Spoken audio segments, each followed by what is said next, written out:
Today, I'd like to go back to the video from the other day, ants with brains using high levels of leverage.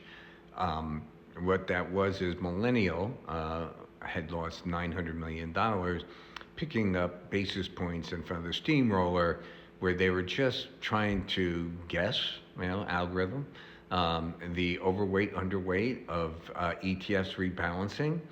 It's much more complex than this. I get it, but basically it doesn't work unless you leverage yourself up 100, 150 times. That's basically the bottom line. You and I can't do it. We can't get the leverage, all right? So then we get this news item yesterday. And it was more than just Millennial. It was Citadel also who got picked off. These so-called pod shops. So imagine you're a big firm, you have all these traders, so you create these pods inside your traders, and their job is to get into these crowded trades and make as much money as they can by using huge quantities of leverage, all right? And the pod at Millennial lost $900 million. So, but you can see here that Millennial and Citadel are not the only ones. Look in the second paragraph. D.E. Shaw, Marshall Wace were also caught up in the uniform deleveraging, amplifying the broader market sell-off. Several of these teams have been stopped out. So all their positions get wiped out and then they lose money. We don't know how much. They only tell us what they're down for the last, 2 weeks or something. And here's another news item that came out on this saying that multi-strats are suffering significant losses amid rapid deleveraging. Firms like Citadel, Millennium, and there's Bali, New York, I think it is, are liquidating or trimming crowded position.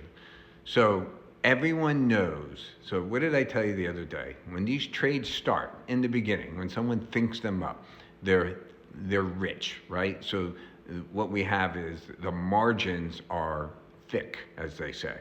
As more and more players get into the trade, the margins go down until they're very thin.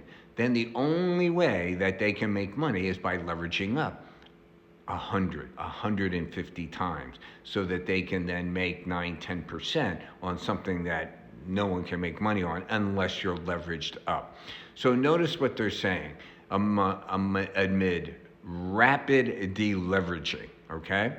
So, and the last line, of course, is the worrisome one. It's testing our risk controls because we don't know which one of these guys gets picked off, and it's not 1 or 2%, but it's actually like 10 or 20%.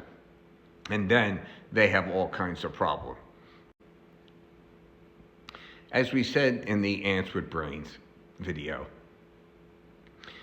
I named 3 of these crowded trades, these highly leveraged crowded trades that have very, very, very thin margins, that only work with leverage. There are many more out there, and we do not know who owns what, okay? We do not know. This is how we find out. We get bits and pieces. We know when prime brokerage firms have to go in and sell things and collect the money. But I would say to you that this is not a good situation, okay? Not at all. But we just don't know the depth and the breadth of it at this time. But we do know the names, and look at the names. They're the big names. This is not some fly-by-night shop that got picked off because they're being too aggressive. These are our biggest names in the business who are way too aggressive, way too over-leveraged, and got more than picked up. They got slapped around. So, what do you think? Should we stop these trades? A lot of people think we should stop these trades, which I think we should do, but what do you think? Like and follow, and certainly comment in the comments.